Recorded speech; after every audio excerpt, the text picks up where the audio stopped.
അപ്പോൾ ഇത് ലോഡ് ഷെയറിങ്ങിൻ്റെ ഒരു പ്രോബ്ലമാണ്. അപ്പോൾ എന്താണ് പറയുന്നത് വെച്ചാൽ, ഒരു മാനുഫാക്ചറിങ് കമ്പനിക്ക് 2 പ്രൊഡക്ഷൻ ലൈൻസ് ഉണ്ട്. ഒരെണ്ണം 500 യൂണിറ്റ്സ് 8 മണിക്കൂറിൽ പ്രോസസ്സ് ചെയ്യും. രണ്ടും 500 യൂണിറ്റ്സ് വെച്ച് പ്രോസസ്സ് ചെയ്യും, 8 മണിക്കൂറിൽ പ്രോസസ്സ് ചെയ്യും.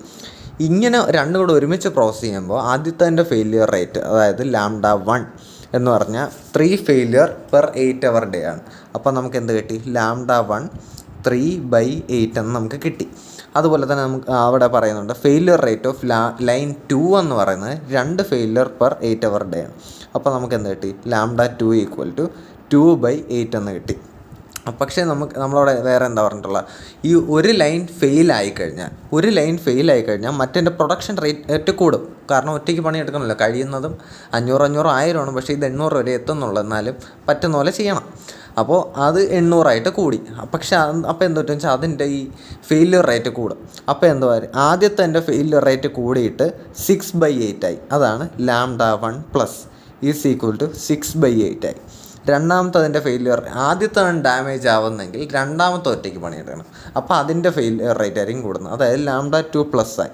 λ2+ എന്തായി? 3/8 ആയി. ഇനി അവർ ചോദിച്ചിരിക്കുന്നത് എന്താ? Reliability of system for 1 hour ചോദിച്ചിരിക്കുന്നത്. അതായത് സമയം T = 1 എന്നും അവർ പറഞ്ഞിട്ടുണ്ട്. ശ്രദ്ധിക്കേണ്ട കാര്യം വെച്ചാൽ ഇവിടെ 3/8 hours, ഇവിടെ എല്ലാം 8 hours. ഡിനോമിനേറ്ററിൽ അവേഴ്സും ഇവിടെയും അവേഴ്സാണ്. അതുകൊണ്ട് കുഴപ്പമില്ല, യൂണിറ്റ് കൺവേർഷനും നമ്മൾ ചെയ്യേണ്ട, ഡയറക്റ്റ് ആയിട്ടങ്ങ് പൊയ്ക്കോണം. അതൊന്ന് ശ്രദ്ധിച്ചിരുന്നാൽ മതി. അപ്പോൾ ഇതിന് സബ്സ്റ്റിറ്റ്യൂഷൻ ചെയ്യുമ്പോൾ എങ്ങനെയാണെന്ന് വെച്ചാൽ, നമുക്കിപ്പോൾ വേണ്ട ഇതേ വാല്യൂസ് പ്ലഗ് ഇൻ ചെയ്തിട്ട് നമ്മൾ P1 കണ്ടുപിടിക്കണം. അതായത് രണ്ടും ലോഡ് ഷെയർ ചെയ്ത് രണ്ടും കൂടെ ഒരുമിച്ച് പണിയെടുക്കുന്നതിൻ്റെ പ്രോബബിലിറ്റിയാണ് ഈ P1.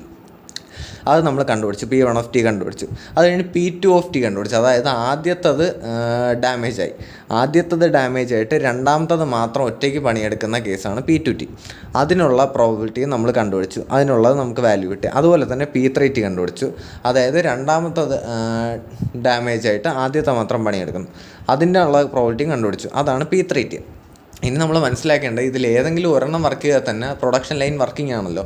അപ്പോൾ ഈ 3 കേസസിൻ്റെ സമ്മായിരിക്കും സിസ്റ്റത്തിൻ്റെ റിലയബിലിറ്റി വരുന്നത്. അപ്പോൾ റിലയബിലിറ്റി P1 + P2 + P3 ആണ് വരുന്നത്. അത് എല്ലാം കൂടെ സം ചെയ്യുമ്പോൾ നമുക്ക് എന്ത് കിട്ടും? സിസ്റ്റത്തിൻ്റെ റിലയബിലിറ്റി കിട്ടും.